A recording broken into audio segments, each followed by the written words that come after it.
Sarah, thank you. You're listening to BBC Radio Scotland Breakfast with Gary Robertson. So tomorrow is St Andrew's Day. The First Minister will join the STUC's march and rally this morning. The theme this year, calling for a united front against racism.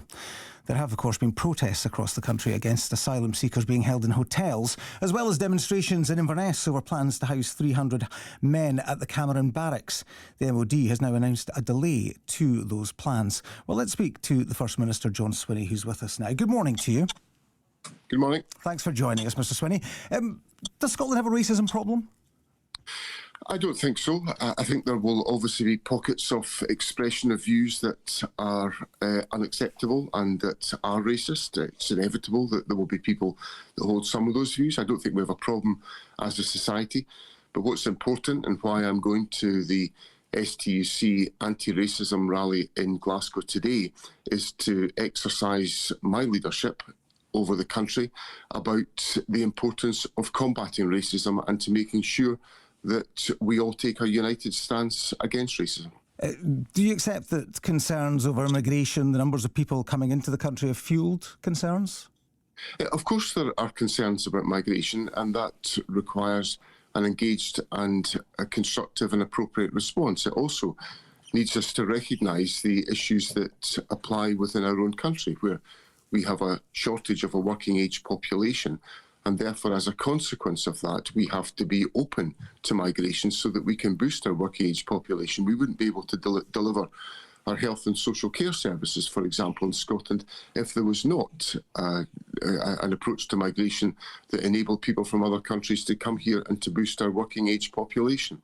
So there are, of course, there's many issues to be debated about migration, but fundamentally, I think we need to take a positive stance about migration and to make that case, and that's exactly what I do as First Minister. Well, you've been critical of right-wing politicians for fanning the flames, in your view, around immigration. You've called Nigel Farage racist. Are those who support him racist?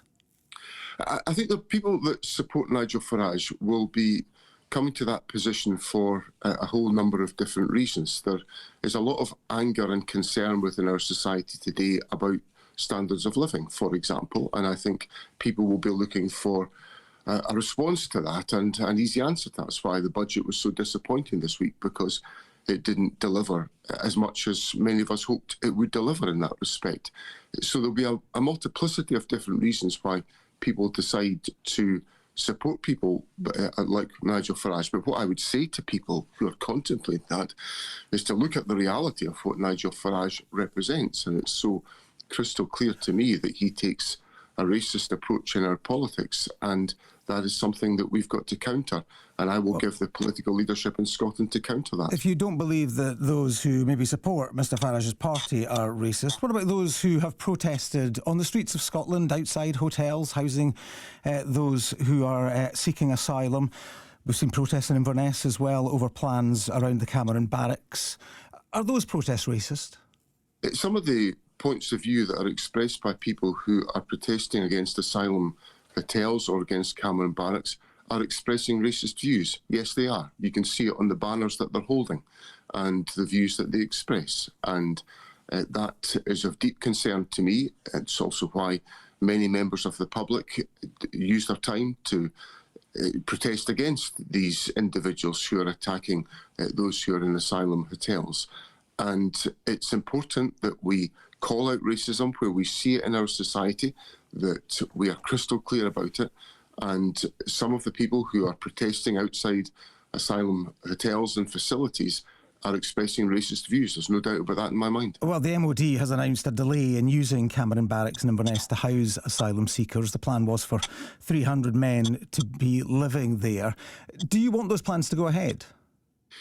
What I recognise from the Home Office statement that came out over the last 24 hours is their recognition of reality. The Home Office said yesterday that they didn't want to preside over a chaotic and unsafe approach. That's exactly what they were presiding over, because they hadn't in any way, shape or form engaged properly, as they should have, with Highland Council or with the Scottish Government. And many of the detailed questions that members of the public quite legitimately ask about the implications of the use of Cameron Barracks as an asylum facility could not be answered by Highland Council, the Scottish Government, because we weren't in possession of the plans of the Home Office. Well, what specific questions would you like to see answered here, and how would having those answers dial down some of the racist rhetoric that we've seen?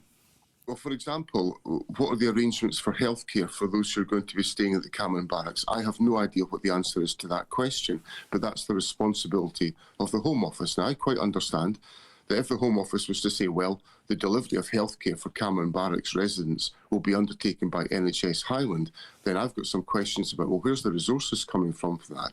If there's no additional resources, then that means that people in the north of Scotland will have additional pressure put on their NHS services. And I understand why that causes members of the public concern. Now, none of these detailed questions could be answered by the Home Office. So I think the Cameron Barracks announcement several weeks ago, and the abrupt nature of it, and then the abrupt nature of the about turn yesterday, indicates that, frankly, this has all been made up on, the back of an envelope. But you do support the principle of housing asylum seekers there? I recognise that there will be facilities that can be used to house asylum seekers while their claims are being utilised, and those arrangements have got to be sensibly planned. Now, there's a hotel in the centre of Perth, in my own constituency, that is hosting asylum seekers, and that's all been worked out properly with the local authority, properly with the community, and everybody understands all the issues involved. It's been handled well, and the council is right across all the issues involved. A council can only be across all the issues if they're properly engaged in the process, which they haven't, which Highland Council has not been involved in. Just on the issue of health provision, we're being told the taxis for medical appointments from February, the UK government has announced.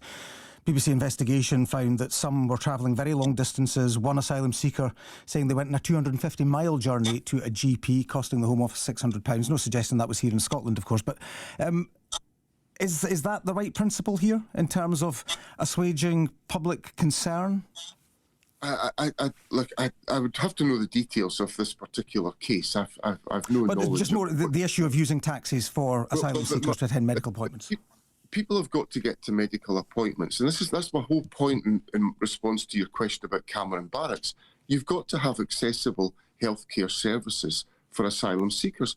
Don't send asylum seekers to places where it's impossible for them to access public services, because what you will then do is feed stories like the one you've just put to me, where the Home Office are making a big song and dance about clamping down on taxi use, when in fact it's the chaotic arrangements of the Home Office that have fueled that in the first place. Let me ask you about another issue, if you don't mind, just obviously because I realise time's a bit tight for us. But the Scottish Government's being ordered to publish some of the written evidence from an investigation into whether Nicola Sturgeon broke the ministerial code. Of course, she was cleared of breaching the ethics code by an independent advisor in 2021. This, of course, into the investigation into your predecessor, Alex Salmond.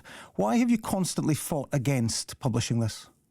Well, obviously, we've just received the decision of the Information Commissioner, and it's a complex and detailed judgment about complex and detailed issues which involve multiple legal rulings from the courts with which the government is obliged to comply. Well, indeed, but the Information Commissioner says that complexity was compounded by how elements of the case were handled by the Scottish Government. You've been obstructive, haven't you? No, we've taken our best endeavours to approach the response to our legal obligations under freedom of information, and we'll consider the outcome of the review that's been undertaken by the Commissioner, and we'll respond accordingly.